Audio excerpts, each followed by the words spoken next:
नमस्कार. मालिकेच्या पुढील काही भागांमध्ये खूपच जबरदस्त असा ट्विस्ट पाहायला मिळणार आहे. गुरुजींनी जी भविष्यवाणी केलेली आहे, पार्थला सुद्धा खूप मोठ्या संकटाशी सामना करावा लागणार आहे, हे गुरुजींनी सांगितलेलं आहे आणि ते खरं ठरताना दिसत आहे.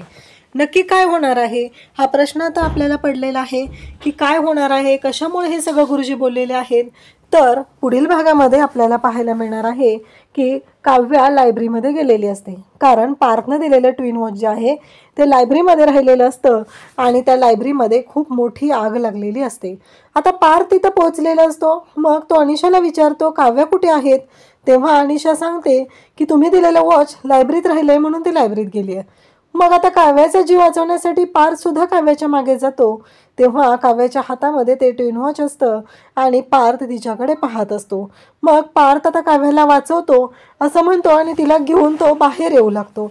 त्या आगीतून वाट काढत काव्य आणि पार्थ दोघेही निघालेले असतात आणि तेवढ्यातच समोर खूप मोठं जे लाकूड जळालेलं असतं ते पडतं. काव्या जोरात ओरडते, पार्थ तिला वाचवतो. त्यानंतर दोघंही आता पुढे पावलं टाकत असतात. पण या सगळ्या गोष्टी घडत असताना एक वाईट गोष्ट घडते, ती म्हणजे काव्या बाहेर येते पण पार्थ मात्र आत राहतो आणि पार्थच्या जीवाला खूप मोठा धोका निर्माण झालेला आहे. आता या सगळ्यातून काव्या पार्थला कशा पद्धतीने वाचवणार आहे ते आपण पुढे पाहणार आहोत. त्यासाठी हा व्हिडिओ शेवटपर्यंत पहा. त्याचबरोबर चॅनलवरती नवीन असाल तर नक्की चॅनलला सबस्क्राईब करा. तर इकडे पाहायला मिळतं की पार्थ घरी आलेला असतो आणि तो मानिनीला विचारत असतो की काव्या कुठं, कारण तो क्लायंटला सोडायला गेलेला असतो. काव्यामुळं आज क्लायंट खूप खुश झालेले असतात. काव्याने त्यांना गरमागरम कांदा भजी, बटाटा भजी, त्याचबरोबर आल्याचा कडक चहा हा सगळा बेत दिलेला असतो, हा मेनू केलेला असतो आणि त्यामुळं ते सगळेजण खुश झालेले असतात. इकडे अनिशा काव्याला म्हणते, अगं काय झालं, तू कधीपासून इथं आहेस, मी तुला शोधत होते. तेव्हा काव्या म्हणते की काही नाही गं, मी तुला शोधत होते. असं दोघींचंही बोलणं चाललेलं असतं. तेवढ्यात गुरुजीही तिथे आलेले असतात आणि गुरुजी काव्याला संकेत देत आहेत की तुला खूप मोठ्या संकटाचा सामना करावा लागणार आहे.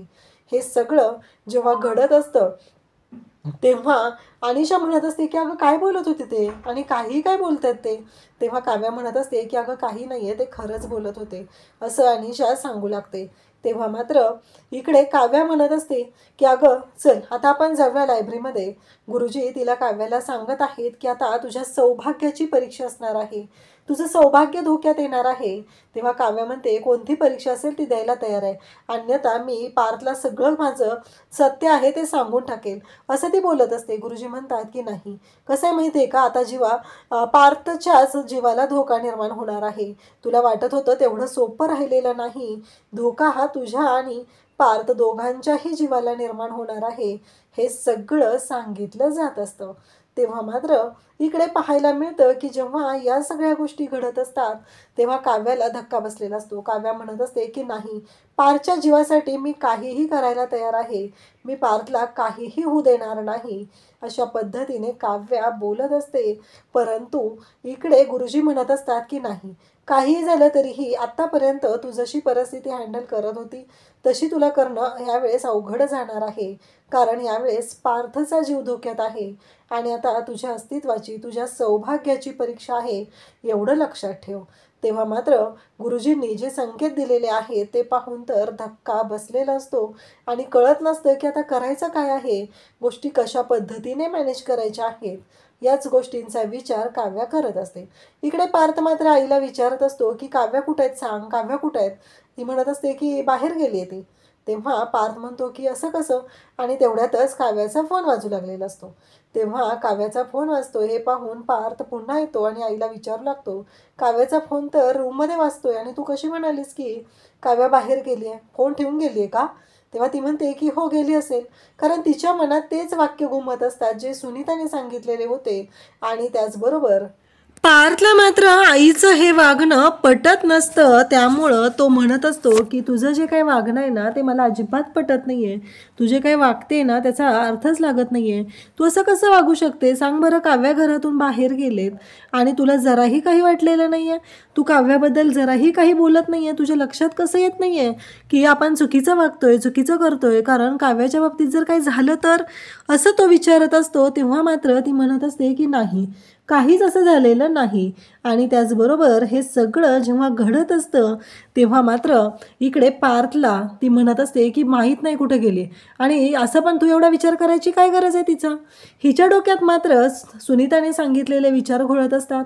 ती खोटं वागते, कारण मी असे कॅफेमध्ये कितीतरी मुलं मुली बघितलेत, एकमेकांना ब्लॉक करून ठेवतात.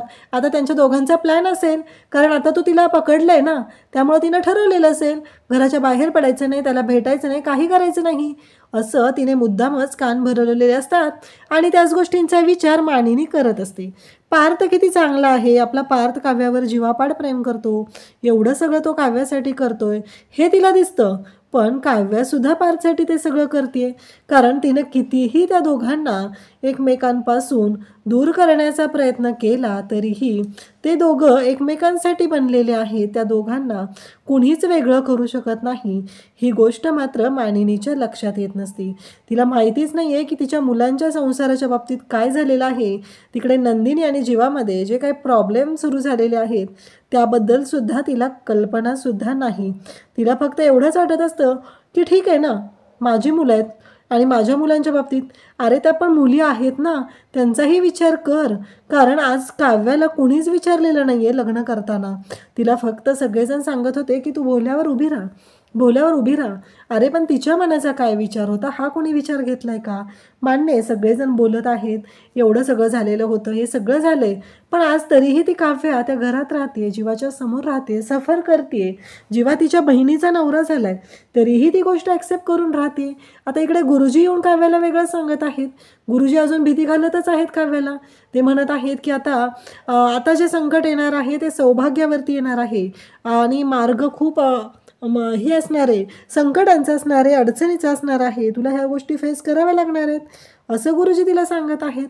काव्या मात्र म्हणत असते की अहो पण पण गुरुजी मात्र ऐकायलाच तयार नाहीत. या सगळ्या गोष्टी घडत असतात तेव्हा मात्र इकडे गुरुजींना काव्या म्हणत असते की मान्य आहे मला, मी सगळ्या गोष्टी फेस करायला तयार आहे, पण गुरुजींनी जेव्हा सांगितलं जातं की प्रश्न आता तुझ्यापुरता मर्यादित राहिलेला नाही आहे, तर प्रश्न पार्थच्या जीवन मरणाचा आहे, तेव्हा मात्र काव्याच्या पायाखालची जमीन सरकते. आणि नेमकं घडतं असं की कॉलेजमध्ये आता काव्या लायब्ररीत बसलेली असते, अनिशा आणि त्या दोघीजणी अभ्यास करत असतात आणि अचानक त्या दोघीजणी खाली येतात आणि काव्याच्या लक्षात येतं अरे माझं वॉच राहिलेलं आहे, म्हणून काव्या माघारी जाते आणि त्या लायब्ररीमध्ये आग लागलेली असते आणि त्या आगीमध्ये काव्या सापडते. आता नेमका पार्थ तिथं पोचलेला असतो काव्याला शोधत शोधत, आणि अनिशाला तो विचारतो काव्या कुठे आहे. तेव्हा अनिशा सांगू लागते की काव्या लायब्ररीत आत गेले, तुम्ही दिलेलं ट्विन वॉच होतं ना ते आत राहिलेलं, ते आणायला गेली ती. आणि हे ऐकल्यानंतर पार्थला धक्का बसतो.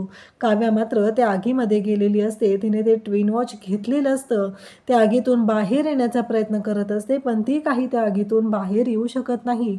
काव्याने स्वतःच्या जीवाचा सुद्धा विचार केलेला नाही आहे, का तर पार्थने दिलेलं जे गिफ्ट आहे ते जपण्यासाठी.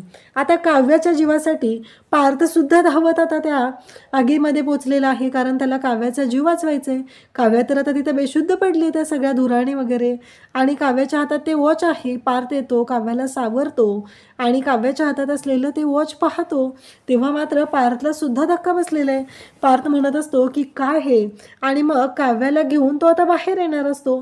काव्या शुद्धीवर येते पार्थ आल्यानंतर, आणि काव्याला पकडून तो दोघंजणही आता तिथून बाहेर पडत असतात. परंतु पार्थ जेव्हा ह्या सगळ्या गोष्टी करण्यासाठी गेलेला असतो तेव्हा मात्र पार्थला सुद्धा तो धोका माहिती असतो की आपण काव्याचा जीव वाचवण्यासाठी आत आलोय. त्यालाही माहिती होतं की त्याने स्वतःच्या जीवाचा विचार केलेला नाही. परंतु जेव्हा हे सगळं घडतंय तेव्हा काव्य आणि पार्थ या दोघांचं एकमेकांवरती असलेलं प्रेम इथं पाहायला मिळतंय. अनिशा, त्याचबरोबर कॉलेजमधला बाकीचा स्टाफ सगळेजण अगदी कासावीस झालेले आहेत. काव्य आणि पार्थ दोघंही त्या आगीमध्ये सापडलेले आहेत, एकमेकांचा जीव वाचवण्यासाठी धडपडत आहेत, आणि काव्या आणि पार्थ दोघंही आता त्या आगीतून बाहेर पडत असतात. काव्याला पार्थने स्वतःचं ब्लेझर काढलेलं असतं आणि काव्याच्या अंगावरती घातलेलं असतं, आणि तिला सांगितलं जातं की हे घे, आणि तिला घेऊन तो बाहेर पडत असतो. परंतु घडतं असं की तिला घेऊन बाहेर पडताना एक मोठं जळकं लाकूड जे आहे ते पुढं पडतं आणि काव्या पुन्हा बेशुद्ध होते. पार्थ तिला सावरत असतो आणि तिला घेऊन पुन्हा बाहेर पडत असतो. हे जे संकट आहे ते खरंच असं भयानक असं संकट आलेलं आहे, पार्थ आणि काव्या यांच्या संसारावरती संकट आलेलं होतं, परंतु आता त्यांच्या जीवन मरणाचा प्रश्न उभा राहिलेला आहे. आणि जेव्हा पार्थ काव्याला सावरत बाहेर पाठवतो आणि तो बाहेर यायला लागलेला असतो, नेमकं एक जळकं लाकूड वरून खाली पडतं आणि पार्थच्या अंगावर ते पडतं आणि पार्थ त्या आगीमध्ये बेशुद्ध पडलेला आहे. पार्थचा जीव वाचवणं वाटतं तेवढी साधी सोपी गोष्ट नाही. आता काव्या पार्थला कसं वाचवणार आहे, कारण पार्थ आतमध्ये पडलेला आहे, काव्या बाहेर आहे आणि या सगळ्याचे काय परिणाम होणार ते आपल्याला पुढे पाहायला मिळणार आहेत. अशाच अपडेटसाठी चॅनलशी कनेक्ट राहा. थँक्यू.